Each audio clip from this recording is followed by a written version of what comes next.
They mocked the billionaire's poor black wife, then she commanded the gala in 5 languages. Hello everyone, before we begin today's video, I need your help.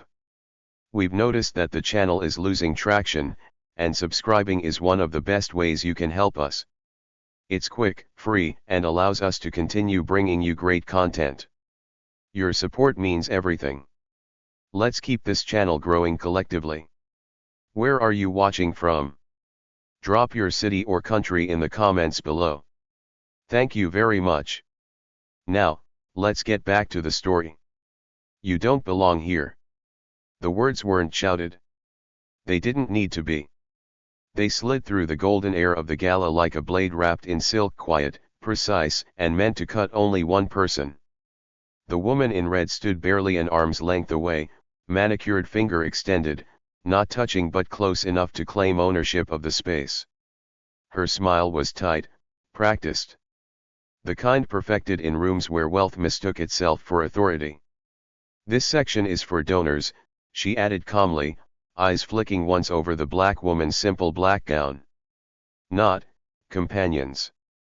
Around them, the ballroom seemed to inhale. Crystal chandeliers glowed overhead. Champagne glasses paused mid-air. Conversations softened into something dangerous, curiosity disguised as politeness. At the center of it all stood the woman being judged. She didn't flinch. Her posture remained composed, shoulders relaxed, chin level. One hand rested lightly at her side. The other was looped through the arm of the man beside her. He was tall, broad-shouldered, dressed in a tailored black suit that carried the weight of old money without trying to announce it. Dark glasses shielded his eyes, but his jaw tightened almost imperceptibly. The woman in red noticed. She smirked. "Oh, don't misunderstand me," she continued, her voice honeyed.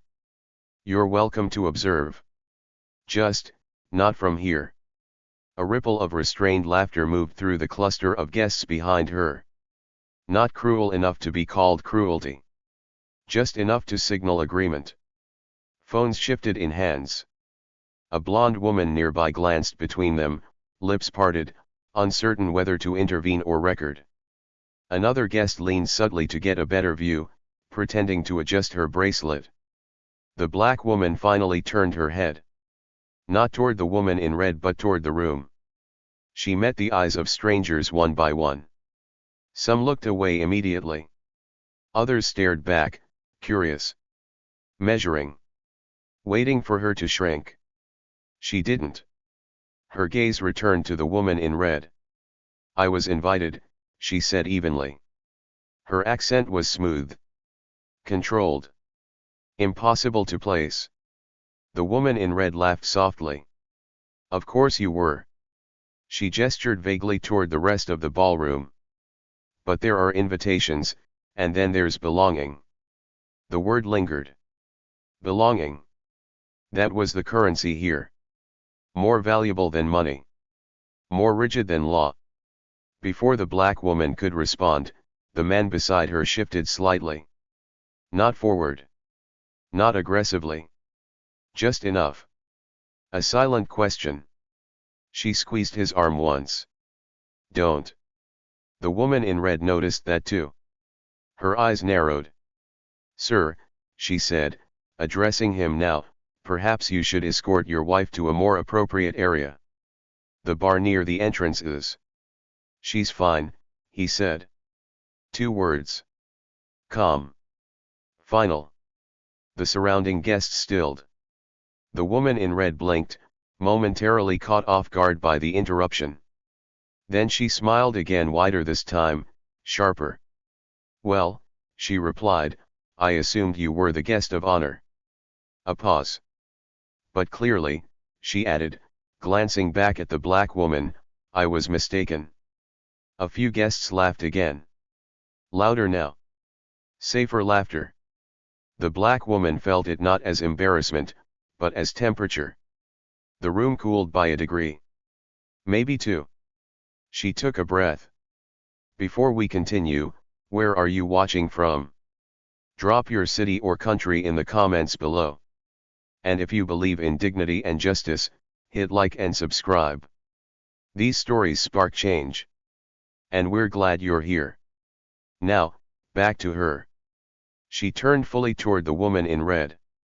May I ask your name, she said. The woman straightened. Charlotte, she replied. Charlotte Whitmore. I'm hosting tonight. Of course you are, the room seemed to say. The black woman nodded once. Charlotte. She repeated it carefully. Respectfully. Thank you for clarifying the rules, she continued. It's helpful to know how access works in spaces like this. Charlotte tilted her head. Spaces like this? Yes, the woman replied. Rooms built on assumptions. The words were gentle. But something shifted. A man standing nearby frowned slightly. Another guest lowered her glass. Charlotte's smile faltered for half a second, so brief it might have been imagined. Well, Charlotte said briskly, reclaiming her tone, I'm afraid we can't have confusion during an event of this caliber. People expect standards. The black woman glanced around the ballroom once more. At the marble floors. The silk gowns. The faces that had already decided who mattered. Then she looked back at Charlotte. Standards, she echoed. Her voice didn't rise. It didn't need to. Are only impressive, she said quietly, when they're consistent. Silence. Not the awkward kind. The dangerous kind. Charlotte opened her mouth to respond but stopped. Because somewhere behind them, a foreign diplomat had turned. Because a waiter had paused mid-step. Because the man in the black suit beside the woman had smiled. Just slightly. And because, for the first time that evening, the room wasn't sure who was being. The silence didn't break. It stretched. A living thing, suspended beneath the chandeliers, thick enough to press against the skin. Somewhere near the back of the ballroom, a glass clinked softly against a tray. The sound landed too loud, like a mistake. Charlotte Whitmore straightened her posture, sensing the shift but refusing to acknowledge it. Women like her were trained to recognize discomfort and step over it without slowing down. She gestured lightly, as if dismissing an inconvenience. Now, she said, voice smoothing itself back into command, let's not disrupt the evening. The black woman studied her for a brief moment, long enough to be intentional, short enough to be polite. I wouldn't want that either, she replied. Her tone was calm. Measured. Almost gracious. It unsettled people. Charlotte narrowed her eyes. Good, she said. Then perhaps you'll understand that certain traditions exist for a reason. Of course, the woman answered. She paused. Traditions often reveal who was never meant to question them. A murmur rippled outward, quiet but unmistakable. A man near the bar shifted his weight, suddenly aware of how close he was standing. One of the blonde women beside Charlotte glanced at her friend, eyebrows lifting in a silent "Is she hearing this too?" Charlotte laughed sharply. You're very articulate, she said. I'll give you that. The compliment landed wrong. Everyone felt it? The woman inclined her head slightly. Thank you. Not defensive. Not flattered. Charlotte took a step closer, lowering her voice as if offering advice. Let me be frank, she said. People notice effort. And while I admire confidence, there's a fine line between presence and presumption. The woman's eyes didn't waver. I agree, she said. Presumption can be quite loud. A few guests inhaled. Charlotte blinked. Excuse me. I meant, the woman continued gently, it's often mistaken for leadership. That did it? Charlotte's smile stiffened, the muscles around her jaw tightening. She turned slightly toward the surrounding guests, reclaiming her audience. You see, she said lightly, this is exactly why we curate. She let the word linger. Curate. As if people were objects. As if belonging could be arranged like centerpieces. The man beside the black woman shifted again, this time more visibly. His expression remained controlled, but the room could feel the restraint in him like a held breath. She felt it too. Still, she didn't move.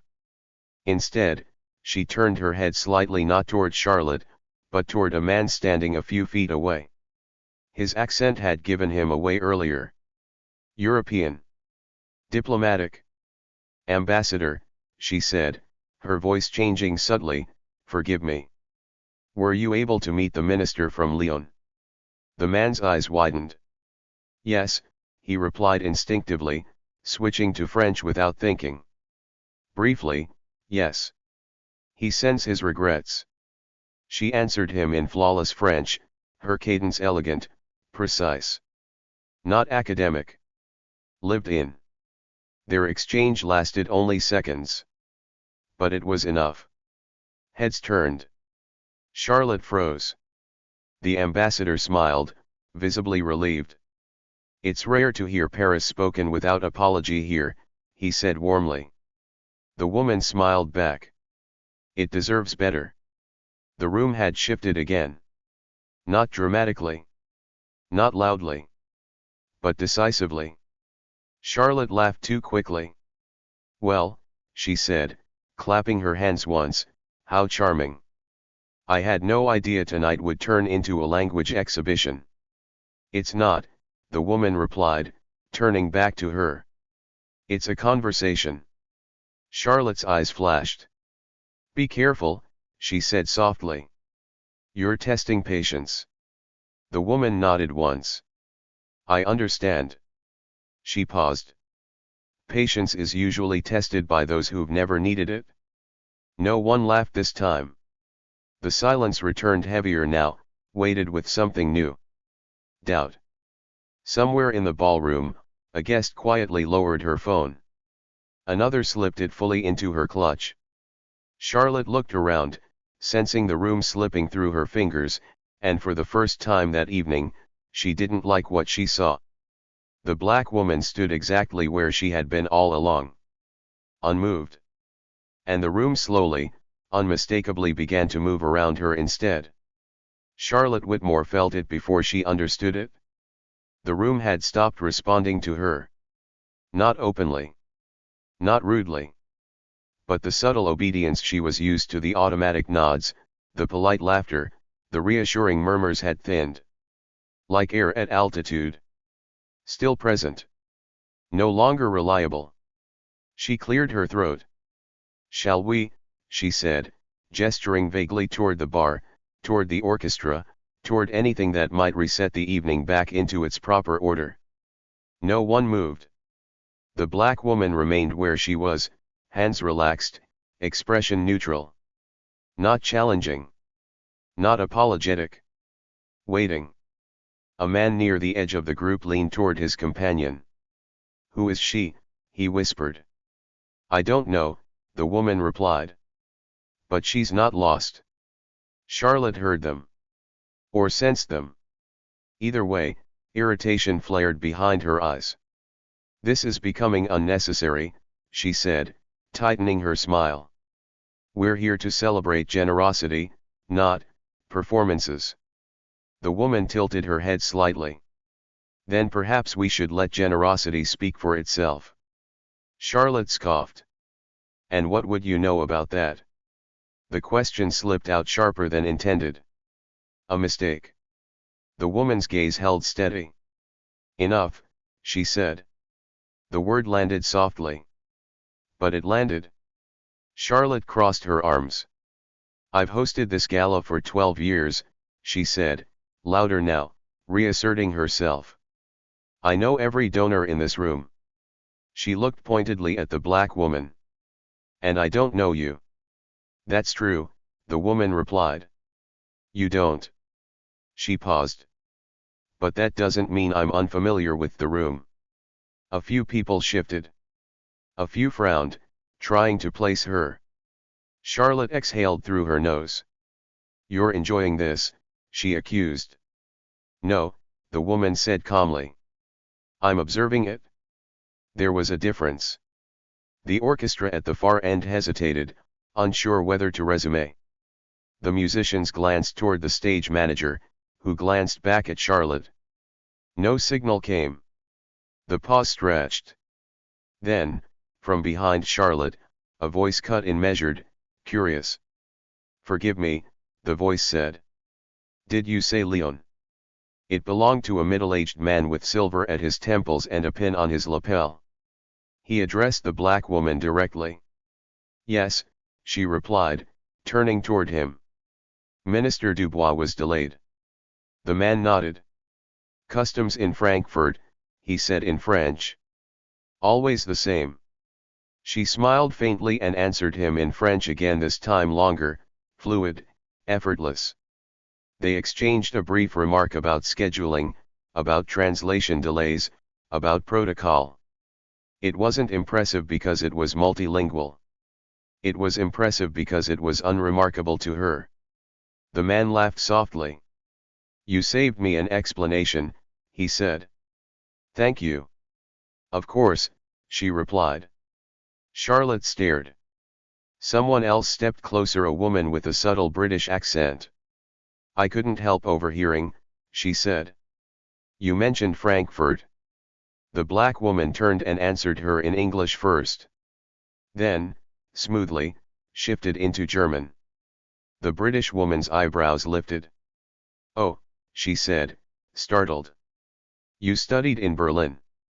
"For a time," the woman replied. "Before Milan." Charlotte felt the first true crack. Not in her control but in her certainty. This wasn't posturing. This wasn't a trick. This woman wasn't performing for attention. She was functioning. Guests leaned in now, not rudely, not obviously, but closer than before. Questions surfaced, careful and polite. "Where are you based? Who are you here with? Are you working with the foundation?" Charlotte tried to interject, to redirect, but her voice no longer carried the same weight. Every time she spoke, it felt like an interruption. The man in the black suit, still silent, watched it unfold with quiet amusement. Charlotte finally snapped. "That's enough," she said sharply. "This is not a networking hour." The room froze. The black woman turned back to her. "Then what is it?" she asked gently. Charlotte hesitated.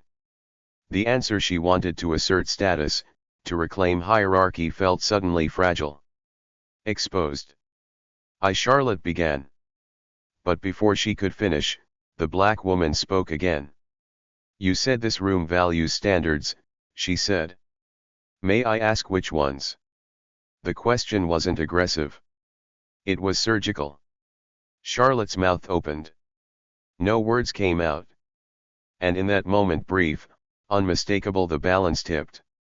Not because the woman had spoken many languages, but because Charlotte had run out of one that worked. The orchestra should have started by now. The conductor stood frozen at his podium, baton hovering midair, eyes flicking between Charlotte Whitmore and the cluster that had formed around the black woman. Protocol dictated that the host cue the next movement. Charlotte didn't. She couldn't. Her authority had slipped into something unfamiliar, conditional. A staff member approached her hesitantly, whispering, "Ms. Whitmore, the ambassador from Milan has arrived. He's asking for interpretation." Charlotte waved him off without looking. "Handle it." The staff member swallowed. "He requested her." The word landed like a hairline fracture. Charlotte turned sharply. "Who?" The staff member glanced toward the black woman, now engaged in quiet conversation with two guests. "That woman, ma'am." Charlotte's jaw tightened. "Absolutely not." But it was already happening. The ambassador, a tall man with silver hair and an expression sharpened by decades of negotiation, had stepped forward. "Excuse me," he said in accented English. "I believe we met briefly in Rome." The black woman smiled politely. "At the cultural summit." "You were late." He laughed, relieved, and replied in Italian. She answered without hesitation, her tone respectful, efficient. Not performative. It wasn't a display. It was service. Nearby guests watched, puzzled at first, then attentive. Someone murmured, "Is she staff?" Another shook his head. "No. Look at how he's listening." Charlotte felt the room shift again, not in sound, but in geometry. People repositioned themselves. Not toward her. Toward the woman in black. A donor stepped closer, then another. A foundation trustee hovered, unsure whether to interrupt. The black woman concluded the exchange smoothly, nodding once to the ambassador. "They'll meet you near the east wing. I'll follow in a moment." He bowed his head slightly. "Thank you." Truly. When he stepped away, Charlotte forced a laugh. "Well," she said, louder than necessary, "it seems we've all underestimated your talents." The word tasted wrong. The black woman turned to face her fully now. "Perhaps," she said evenly. "But only if talent was ever the question." Charlotte folded her arms. "You're enjoying embarrassing me." "No," the woman replied. "I'm preventing confusion." Charlotte scoffed. "By taking over my event." The woman considered that for a moment. "Your event," she said slowly, "appears to be struggling." A ripple moved through the guests' quiet, sharp. Charlotte's cheeks flushed. "This is outrageous." "Is it?" the woman asked. "The program is delayed. International guests are underserved. Communication has stalled." She gestured lightly toward the orchestra. "The room is waiting." As if on cue, a member of the foundation board stepped forward. "She's not wrong," he said carefully. "We do need to keep things moving." Charlotte shot him a look. "You're siding with her." He hesitated. "I'm siding with progress." The black woman inclined her head politely. "If it helps," she said, "I can assist until things are back on track." Charlotte stared at her. Assist. Not lead. Not replace. Assist. And yet, everyone understood what it meant. Charlotte opened her mouth to refuse. But the moment passed. Because the guests were already nodding. Because the ambassador from Milan had returned with two others in tow. Because the orchestra, sensing direction at last, adjusted their sheets. Charlotte exhaled sharply. "Fine," she snapped. "Do what you want." The words were meant to reclaim power. They surrendered it instead. The black woman turned not triumphantly, not dramatically but purposefully. "Thank you," she said. She raised her hand slightly. Not commanding. Inviting. The conductor nodded and lifted his baton. Music filled the room. Conversation softened. Movement resumed. Glasses clinked again. But the center of gravity had shifted. Charlotte stood near the edge now, watching as the woman she had tried to diminish coordinated introductions, translated remarks, redirected flow. Efficient. Graceful. Invisible in the way real authority often is. The man in the black suit stepped closer to his wife and murmured, "You're doing exactly what you said you would." She didn't look at him. "No," she replied quietly. "I'm doing what the room needs." Charlotte watched them, something cold settling in her stomach. For the first time that night, she realized the truth. This woman hadn't taken the stage. She'd taken responsibility. And the room had followed without being asked. The applause didn't come. That was what made it powerful. Instead, there was a collective recalibration, a subtle, almost academic acceptance that something had changed. Not because anyone had been told to adjust, but because the room had already done the math. The black woman stood near the center now, not elevated, not spotlighted. Simply placed where decisions passed through. A representative from Madrid approached first, hesitation evident in his posture. "Pardon," he began in Spanish, then faltered. Is this the correct time to? Yes, she replied in Spanish, seamless and warm. You're early, which is rare. He laughed, relieved, and continued without switching back to English. A moment later, a woman from Sao Paulo joined them. Portuguese flowed naturally between them, measured, professional, efficient. Nothing ornamental about it. No one watching felt like they were witnessing a performance.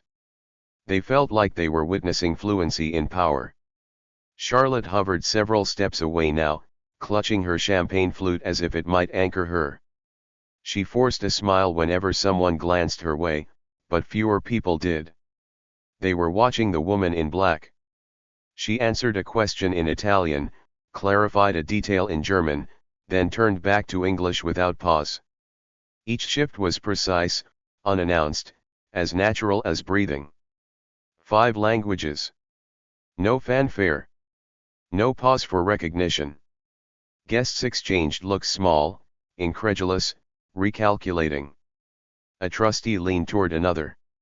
She's not translating, he whispered. She's negotiating. The other nodded slowly. And she's leading. Charlotte finally stepped forward, unable to remain invisible any longer. That's quite enough, she said, voice tight. This is still my event. The woman turned to her. Yes, she said gently. And it's important it succeeds. Charlotte bristled. I don't need help. The woman studied her not with judgment, but with assessment. That may be true, she replied. But the guests do. The sentence landed clean. Unavoidable. A foundation board member cleared his throat. Ms. Whitmore, he said carefully, we're receiving excellent feedback. Charlotte stared at him. From whom? He gestured broadly. From everyone. The man in the black suit finally spoke again, voice low, controlled. You invited the world into this room, he said. You shouldn't be surprised when it responds to competence. Charlotte turned on him. And who exactly are you? He smiled faintly. Irrelevant. Her gaze snapped back to the woman. You think speaking a few languages makes you important? The woman didn't flinch. No, she said. Understanding people does. Silence followed, not awkward, not tense. Acknowledging. The woman glanced around the room once more, then addressed the guests not loudly, not theatrically. Just clearly. If you'll allow me, she said, we can resume the evening as intended. Heads nodded. A few people clapped once, uncertainly, then stopped. The orchestra adjusted. The program moved forward. Charlotte stepped back, suddenly aware that she had become optional. As the woman turned to guide the next exchange, someone near the bar whispered what everyone else was thinking. She's not the billionaire's wife, they said. She's the reason he's here. And in that realization, the last illusion in the room finally fell. The realization didn't arrive all at once. It moved through the room in fragments, half-heard whispers, sudden pauses, eyes narrowing not in judgment anymore, but in calculation. A donor leaned toward his companion. Do you know her? The companion shook her head. No. But I know of her. That distinction mattered. The black woman stood near the long table now, reviewing the next sequence of speakers with the ease of someone who had done this countless times before. No clipboard. No notes. Just memory and instinct. Charlotte Whitmore watched from a distance, her expression fixed in something between disbelief and resistance. She can't be this important, she muttered to no one in particular. But the room was already correcting her. A man from the foundation board approached the woman quietly. Ms. Carter, he said. Would you prefer to introduce the cultural delegation yourself? Charlotte's head snapped up. Ms. Carter? The woman turned. That won't be necessary, she replied. They're more comfortable if the transition is seamless. The board member nodded immediately. Of course. Immediately, Charlotte felt the word echo. She stepped forward. "I don't recall your name being on the program," she said sharply. The woman met her gaze without irritation. "It isn't." Charlotte scoffed. "Then why are people deferring to you?" The woman considered her answer carefully. "Because this isn't my first time in rooms like this," she said. "It's just one of the few where I wasn't announced." Charlotte laughed, brittle. "You expect us to believe you're some sort of what cultural consultant?" "No," the woman replied. "I'm an investor." That word landed harder than any title. Charlotte's smile faltered. "In what?" The woman didn't answer her directly. Instead, she turned toward a nearby guest, a senator who had been watching quietly from the edge. "Senator," she said, "your question earlier about multilingual education funding I'd like to follow up tomorrow." The senator straightened. "Of course," he replied. "My office will coordinate with yours." "With yours?" Charlotte felt something tighten in her chest. The woman continued, her voice steady, measured. "I don't attend galas often. When I do, it's because there's alignment." "Alignment with what?" Charlotte demanded. The woman finally looked at her fully. Not dismissively. Not kindly. Honestly. "Impact," she said. "Longevity. And whether the people in the room understand the difference between influence and inheritance." A few heads turned sharply. Charlotte opened her mouth, then closed it. The man in the black suit stepped forward at last, his presence subtle but undeniable. "She prefers not to be introduced by association," he said quietly. "It complicates negotiations." Charlotte stared at him. "Negotiations for what?" He smiled once. "For everything you're standing on." The room stilled. The woman placed a hand lightly on his arm. Not possessive. Grounding. "I didn't come here to be recognized," she said. "I came to listen." She glanced around the ballroom at the donors, the diplomats, the quiet recalculations happening behind polished faces. "And now," she continued, "I've heard enough." The words weren't a threat. They were a conclusion. Charlotte stood frozen, the truth settling in too late. This woman wasn't the billionaire's wife. She was the reason his presence mattered. And the room, finally understanding, adjusted itself around that fact. It happened without announcement. No toast. No spotlight. No formal declaration of authority. The room simply rearranged itself. Guests who had once orbited Charlotte Whitmore now found reasons to stand closer to the woman in black. Conversations drifted in her direction, as if guided by gravity rather than intention. A trustee approached first. "Ms. Carter," he said quietly, "we'd appreciate your thoughts on the next initiative." She listened. Asked one question. Then another. Clear. Precise. Unwasteful. Within minutes, decisions that normally took weeks of committee meetings were being outlined in low voices beside linen-covered tables. Not finalized, just aligned. Charlotte watched it unfold from the edge of her own event. She attempted to reclaim space. Stepped into a circle. Laughed at the right moment. But the rhythm was gone. The room no longer adjusted to her timing. The woman in black moved through the gala with calm efficiency, introducing the right people to each other, redirecting attention where it mattered, smoothing over moments of hesitation before they became problems. No commands. Just inevitability. A diplomat from East Asia paused beside her, speaking softly in Mandarin. She responded in kind, her tone respectful, culturally precise. He bowed his head slightly in appreciation. Nearby, a European investor watched and murmured to his colleague, "She's not negotiating terms." His colleague nodded. "She's setting conditions." The orchestra shifted seamlessly into the next piece without being prompted. The program advanced. The flow returned, not because Charlotte had insisted, but because someone else had quietly taken responsibility for coherence. Charlotte stood near the bar now, glass untouched. The man in the black suit joined his wife's side briefly. "They're listening," he said. She didn't look at him. They were always capable of it. A Foundation executive approached Charlotte cautiously. "Perhaps," he said, "we should let Ms. Carter oversee the remainder of the evening." Charlotte's jaw tightened.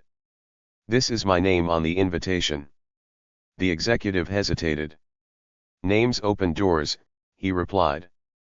"Leadership keeps them open."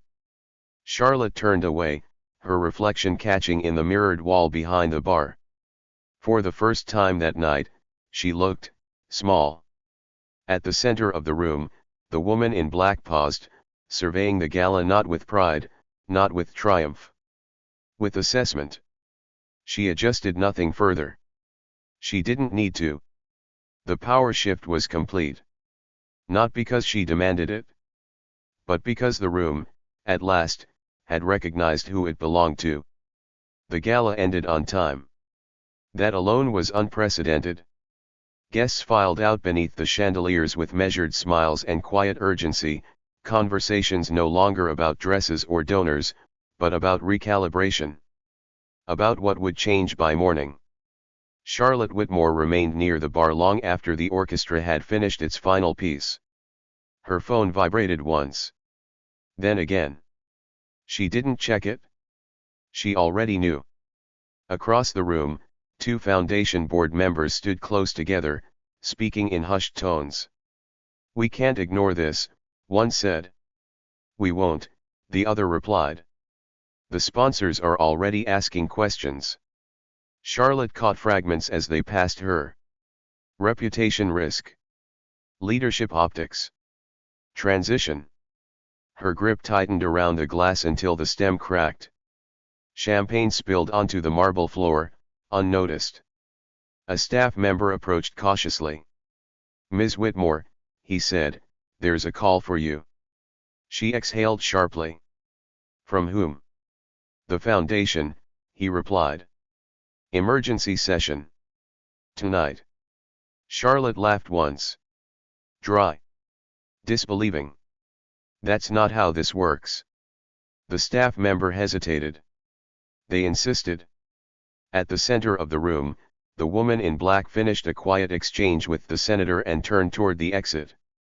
She moved without haste, without ceremony. People stepped aside instinctively. Not out of fear. Out of respect. Charlotte watched her go. The realization settled heavy and cold.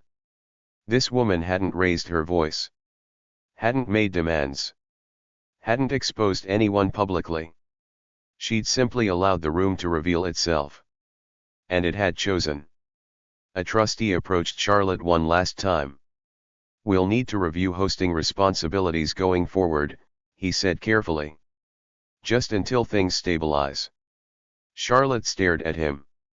"You're removing me." "We're reassessing," he corrected. The distinction didn't matter. Across the ballroom, the man in the black suit opened the door for his wife. Cool night air slipped in, cutting through the warmth and illusion of the evening. As they stepped out, her phone vibrated once.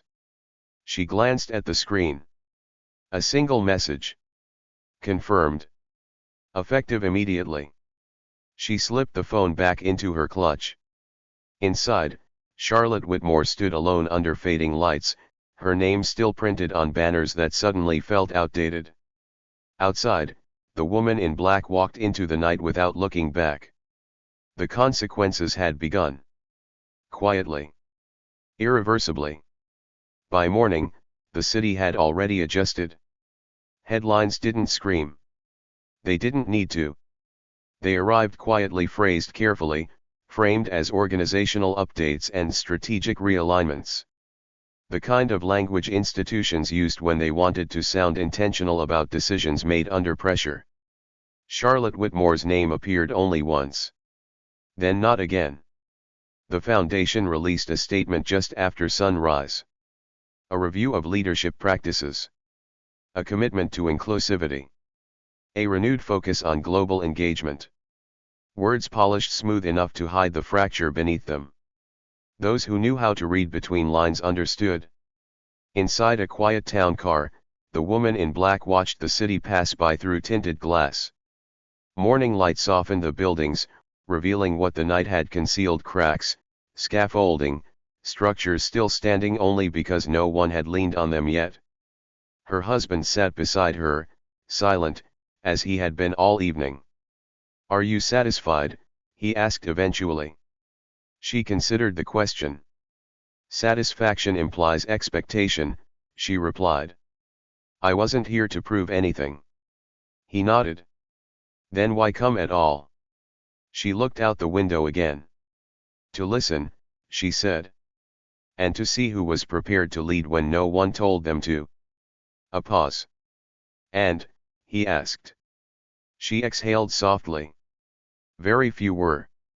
The car slowed near a quiet intersection. Somewhere downtown, phones were ringing. Meetings were being scheduled. Decisions were being reconsidered by people who had believed, until last night, that access and authority were the same thing. They weren't. The gala would be remembered, eventually, as a turning point. Not because of scandal. Not because of spectacle. But because a room built on assumption had been tested by competence and failed. The woman adjusted her coat and stepped out onto the sidewalk. No cameras. No entourage. Just the morning air and the sound of a city recalibrating itself. Behind her, systems were shifting. Roles were changing hands. Invitations would be rewritten. Ahead of her, there was work to do. She walked on without looking back. Because power, she knew, wasn't about being seen. It was about being understood. And choosing, deliberately, when silence was enough.